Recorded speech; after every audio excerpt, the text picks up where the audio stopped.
Just apologies to start with for the graphics. I didn't realise it was going to be blown up to the size of a house, so it'll be a bit blurred.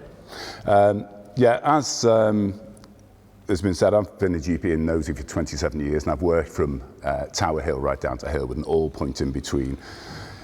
Not Stockbridge Village though.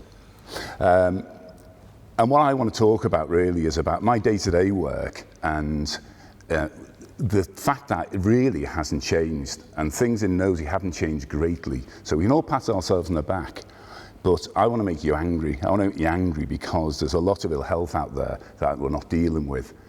And not only that, but most of you in the care sector, because there's very few people from health here, are dealing with the bodies that have been thrown in the water already. And it's most important that we deal further upstream and stop that happening. If nothing else, the healthcare system won't be sustainable. So if we have a look at some of the stats on Knowsley, and we all know these probably, but they're still shocking. I mean, a third of children live in poverty in Knowsley.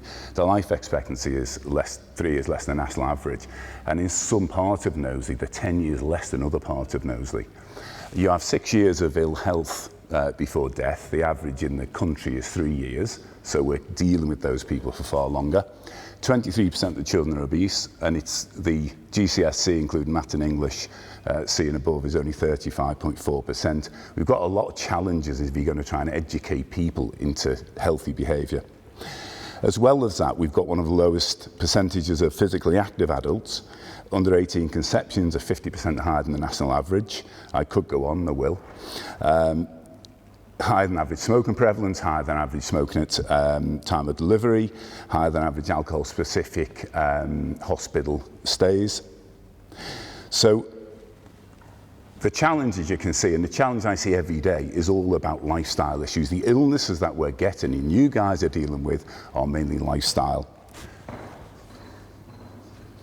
So how do we stop those kids ending up like this?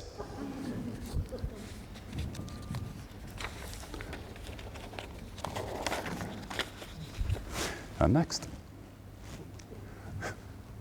Yeah. He looks happy enough. So if you look at smoking, for instance, and this is really shocking, this is why I want you to get angry. I mean, there's 1 death a day in Nosey from smoking-related diseases. That's horrendous. And these aren't just, these are my relatives, your relatives, the sons, daughters, brothers, sisters. And the lung cancer statistics are appalling, with like 2.5 times the national average in some wards, to about just under 2 for the whole of Nosey. Not proud of that. I get fed up in my inbox every other day an abnormal finding from radiology. It's inevitably a lung cancer. And the saddest thing is about sort of preventative care is that the minute you say to somebody, and they know anyway, yeah, afraid there's a shadow on your lung, I'm afraid it's cancer, they have that look that looks through you. They're no longer engaged, they've gone. But no one ever smokes again. And that's the saddest thing, I think, ever. People with heart disease and COPD carry on smoking. Everyone who gets diagnosed with lung cancer never lights another cigarette. And that's tragic. So you're either sad or angry, but it's got to fire you up to do something. There's no point in talking. It's lovely talking, but you've got to actually do something.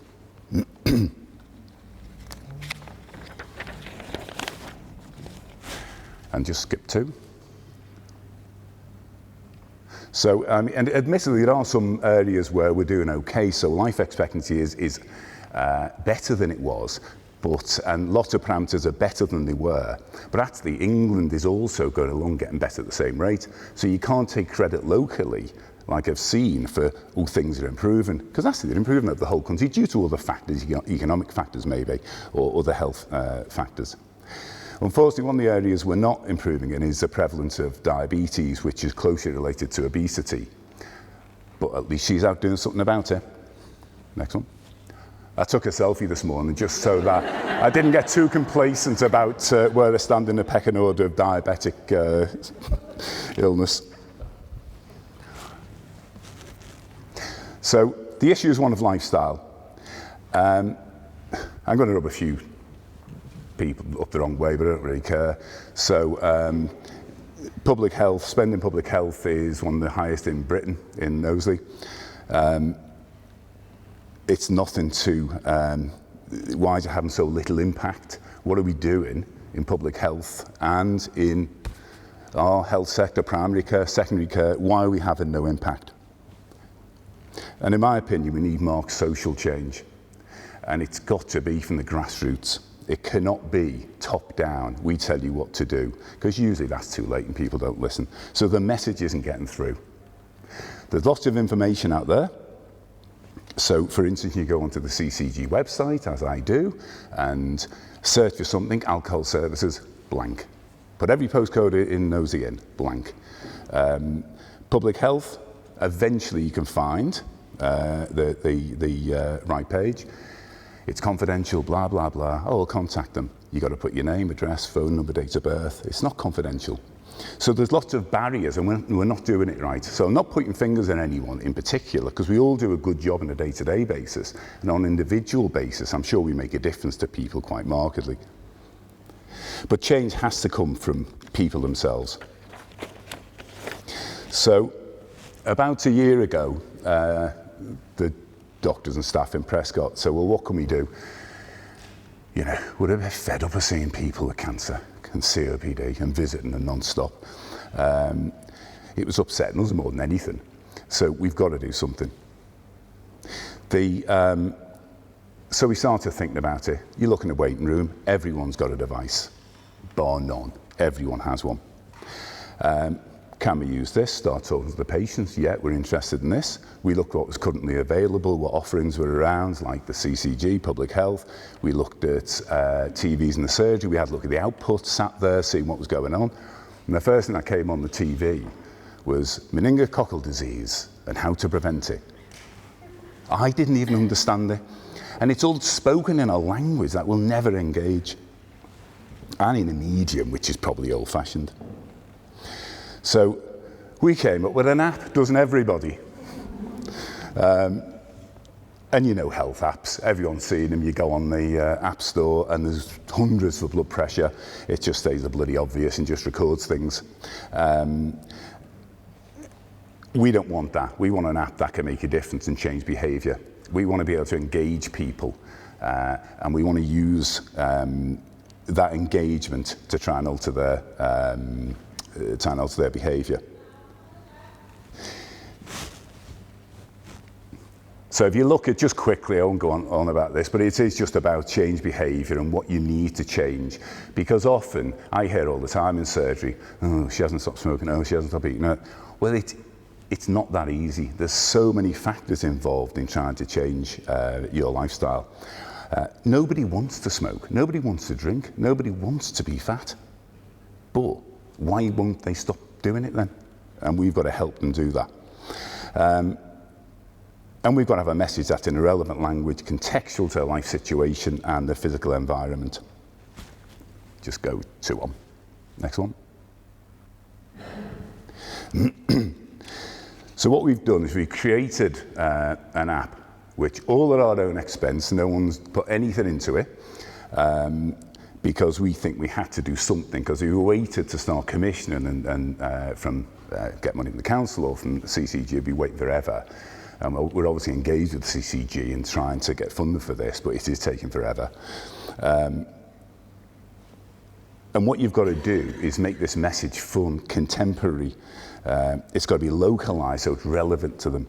You've got to use gaming techniques and marketing techniques, for instance, from gaming providers. How do people manage to have 3 different gambling sites on the phone and a bingo site and whatever? They get them back all the time. We've got to use those techniques. And because it's an app, you can also push relevant messages to people. Not blanket messages about whatever, there's a road accident on. It's got to be relevant to their situation and relevant to their health. See you on it? So this is what it doesn't quite look like this, but this is a representation of it.